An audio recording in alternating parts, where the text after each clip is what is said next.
What happens when Canada's calmest central banker becomes the hero the country never knew it needed, and America's biggest fan becomes its worst nightmare? Buckle up, because Mark Carney is about to face the most bizarre election of his life, complete with maple syrup, MAGA hats, and a prime minister showdown that might just break the internet. The rise of Carney. Ottawa, Ontario. Brace yourselves, Canada, because Mark Carney, former governor of the Bank of Canada, has just done the unthinkable, winning the Liberal leadership race with victory margins so big, it could probably pay off Canada's national debt and buy a few extra boxes of Timbits. Carney secured 86% of the vote, leaving his opponents scrambling to figure out how to make their campaign look anything less than a total flop. The remaining 14%? Well, they were probably still voting for Trudeau's hair care routine, or discussing whether is actually a word. At the victory rally, Carney stepped up to the podium with the kind of energy you see when your grandma wins bingo on her 92nd birthday. "Let me be clear," Carney said, grinning ear to ear. "Canada will never, ever become part of America. Not in a million years. Not even if they try to pay us in free Wi-Fi and avocado toast." Cue the wild applause. Carney had just thrown the ultimate political shade, and Canadians, many of whom can't handle a day without their afternoon nap and a hockey game, loved it. We're the greatest country in the world, and now our neighbors to the south are trying to annex us. "No way, no how," he declared, drawing parallels between Trump's repeated desire to make Canada the 51st state and a toddler trying to take over their siblings' toys. He continued, "We got maple syrup, poutine, and enough natural resources to power a small moon colony. What does America have? A giant wall, an inflatable bald eagle, and a guy who thinks make America great again means bring back disco. No, thank you." The new Liberal leader didn't stop there. And as for Trump, Carney said, his tone shifting to something that could only be described as a mix of Canadian politeness and low-key sass. "I just want to remind him that Canada is not a Walmart parking lot where you can just park your ideas and expect us to say sorry while you throw your tantrum. We're doing just fine, thank you very much." And just when you thought Carney had reached the peak of Canadian diplomacy, he pulled out the big guns. "We're not going to roll over and become the 51st state just because Mr. Trump thinks it'll be a great idea for his next golf course. We're not into that, not even if he offers to build a giant golden statue of himself on Parliament Hill. We don't need it." At this point, Carney supporters were practically in a frenzy, waving Canadian flags and chanting, "No way, no Trump." The atmosphere was electric, like a hockey game where the home team is winning and the beer is on sale. But as if he hadn't given enough material for viral memes, Carney decided to throw in a zinger. "We've heard before, but let's say it again. Canada is not America's backup plan. And if anyone tries to convince us otherwise, they're going to have to deal with our fierce Canadian politeness. And by that, I mean we'll say sorry while handing them a beaver-sized slap in the face." His speech wrapped up with a standing ovation and a few obligatory shouts of "eh" from the crowd. Carney had delivered the kind of speech that makes Canadians proud to be, well, Canadian. He had just not only solidified his position as the new Liberal leader, but also officially made Trump's attempt to annex Canada as pointless as a maple syrup-less pancake. Meanwhile, Trump, whose skin tone could best be described as cheddar with a side of sunset, was too busy tweeting about Carney to notice the giant wave of political disinterest his suggestion had caused in Canada. "Imagine a great new deal with Canada," Trump tweeted. "Trump Tower in Ottawa. It's going to be huge." Carney, with a smile only a Canadian politician could perfect, responded to Trump's tweet by simply posting a photo of a beaver eating a donut and the hashtag not interested. And so, the political scene in Canada now finds itself looking toward a future where Carney might just be the leader to steer the ship through the treacherous waters of international relations, while simultaneously keeping Canadians' beloved poutine safe from the threat of melted cheese. And yes, from any more Trump-themed ideas. The Carney shuffle and the opposition's panic attack, as Mark Carney settles into his new role as the leader of the Liberal Party. The political landscape is starting to look like a badly mixed cocktail, one part hope, one part confusion, and a very large splash of desperation from the opposition. Enter Pierre Poilievre, leader of Canada's Conservative Party. whose reaction to Carney's rise to power can only be described as doing the political equivalent of clutching his pearls and accidentally knocking over the maple syrup. Poilievre, who is essentially the Canadian version of the guy who yells, "Get off my lawn," but with a better haircut, took to social media to remind everyone that he was ready for change. "We've had 10 years of the Liberals," Poilievre said, his voice trembling with what could either be excitement or the fear of losing his Twitter followers. "And Canadians are tired of that." He went on to add, "I'm the real change Canada needs. No more free healthcare, no more free education, and absolutely no more Justin Trudeau photobombs at every public event." Clearly, Poilievre was feeling the pressure, so he decided to double down. He rolled out a campaign slogan so bold, it could have only been inspired by a caffeine overdose.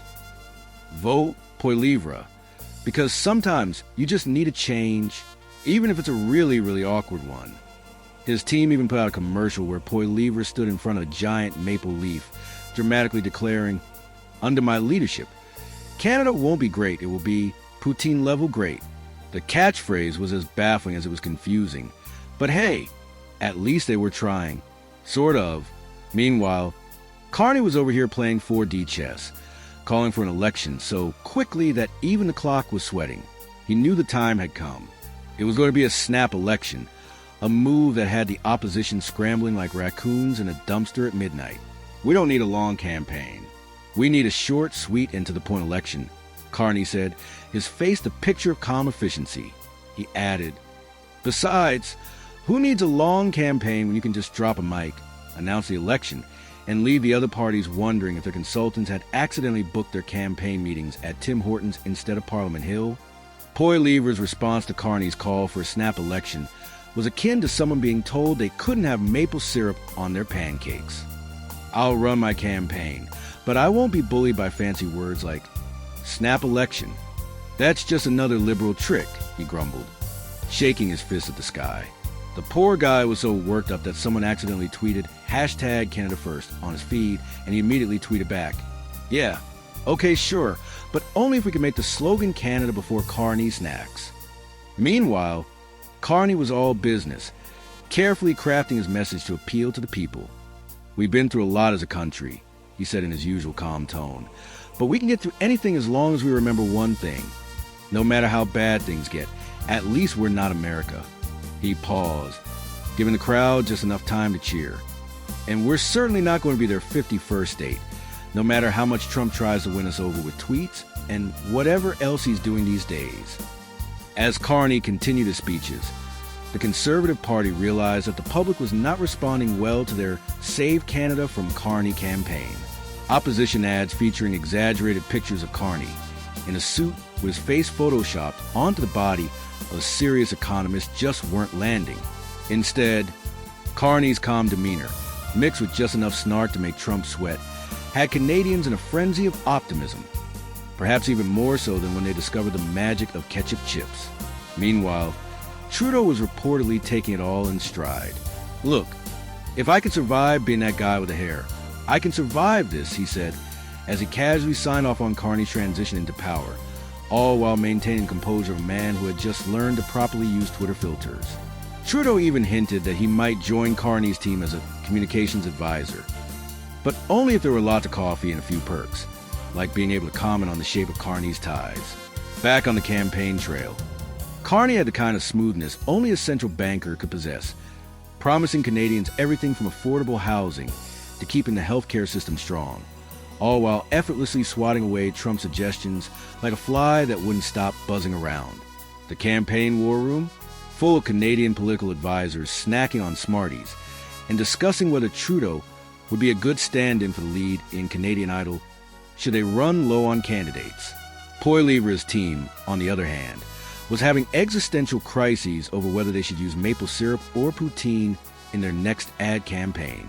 By the time Carney called his snap election for April 28th, the Canadian people were ready, mostly because they had heard the term snap election so many times that they thought it was a new kind of Tim Hortons sandwich. The battle of wits and snark. Canada's political drama unfolds. The day of the snap election finally arrived, April 28th, and Canada was gripped by the kind of anticipation typically reserved for the latest season of The Bachelor. in a nation known for hockey and maple syrup. Now the most important question on everyone's lips wasn't will my team make it to the Stanley Cup, but rather, will Carney's calm confidence win the day, or will Poilievre's epic tweet storms tear the country apart? As the polls opened, Canadians were practically tripping over each other to get to the voting booths, mainly because for once, they weren't being asked to pick between who's the least bad option, but actually who would lead the country into the future. Carney, with his suave, former central banker style, continued to spin his Canada is not America narrative like an Olympian gymnast. His speeches now featured even more quips, as though he was preparing for a roast battle with Trump. And yet, Carney's hair never looked a strand out of place. Poilievre, on the other hand, was rolling out the big guns. At least, he thought they were big guns. His latest ad featured him standing next to an enormous Canadian flag, giving a thumbs up so enthusiastic that almost looked like he was trying to get hired for a lumberjack commercial. His slogan, "Let's make Canada great again," had been running non-stop for weeks. But Canadians were quickly realizing that it might have been too great, and that it seemed to borrow a little too much from a certain American former reality TV star. The final stretch of the campaign was pure political gold. Carney stood before a crowd, confidently saying, "We've seen how things are going in America, and let's be real, folks, they've got Trump, we've got maple syrup. No competition. But I will say this, Canada's strength lies in our ability to stay true to ourselves, even when America offers us free refills of that weird, fluorescent orange drink that's supposed to be cheese." Meanwhile, Poilievre was in full meltdown mode, constantly firing off tweets that sounded increasingly like a character from a political satire movie. "Canada first, because if we don't put Canada first, who will?" he tweeted.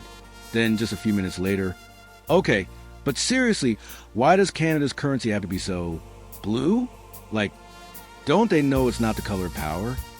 And just when it looked like Poilievre couldn't get any weirder, he started making bizarre statements about eliminating unnecessary taxes, which, according to his campaign team, included things like taxes on wealthier Canadians, education, and bathroom breaks during Parliament sessions.